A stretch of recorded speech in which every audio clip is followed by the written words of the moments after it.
Why DIY shop work hub? Because it just makes sense. Meet Joe. Joe is a professional with many years of experience in various skilled trades. After many years in business, Joe has an established clientele whom usually call Joe for various services he's known to be good at. There are many requests he cannot accommodate due to a lack of space, specialized machinery, and professional equipment, and therefore is forced to miss out on the opportunity to gain more business, and possibly even lose loyal clients. In this economy, that is very frustrating. Joe is now faced with a harsh reality: lose the potential business or risk and invest into the required space, machinery, and equipment needed to produce and fill the orders. In order to justify such a risk, Joe must secure enough orders to make sure that he remains profitable against his new overhead expenses.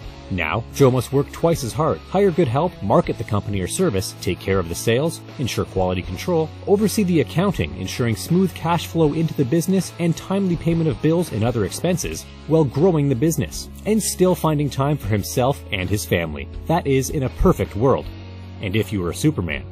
But some are. However, in the real world, competition is fierce. Reliable help is hard to find. Space is expensive. Equipment breaks down. Marketing is very expensive. Sales are hard to get. While struggling to get by, the overhead costs keep on coming. With such immense pressure, it's no wonder that only 1 in 10 new businesses survive. And the financial risk associated with starting a business is often underestimated. Joe had to find that out the hard way. Now let's see how Joe could have avoided a financial disaster and still could have met his customers' demand without taking any unnecessary risk. By using DIY Shop Work Hub. Let's see how numbers work.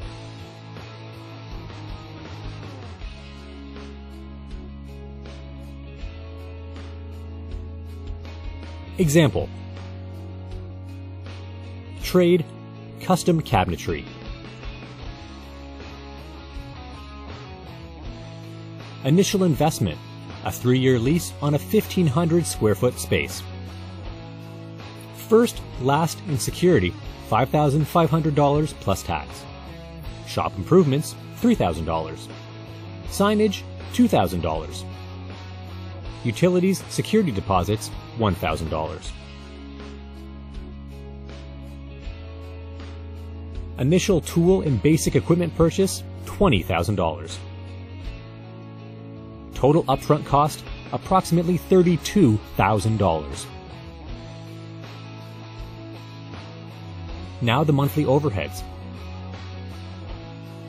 Rent, $1,800.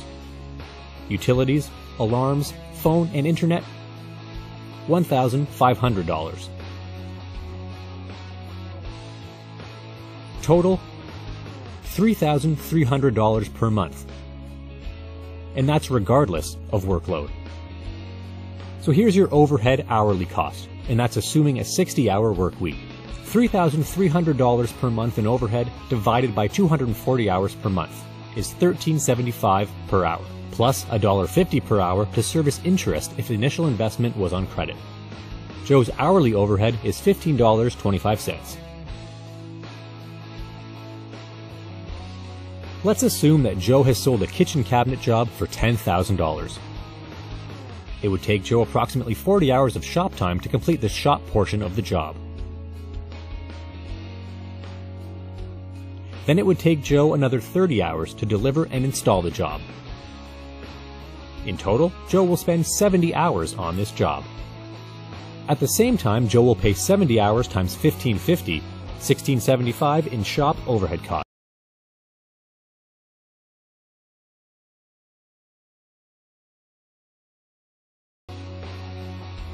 Joe's overhead cost can only be true if Joe does about 4 jobs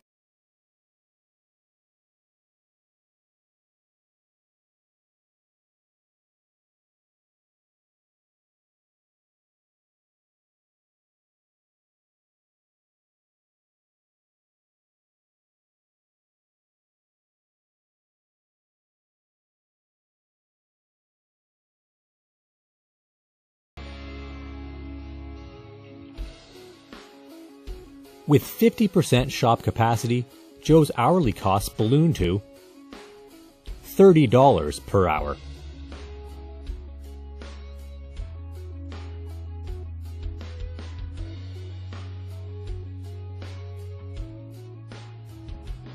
Versus DIY shop.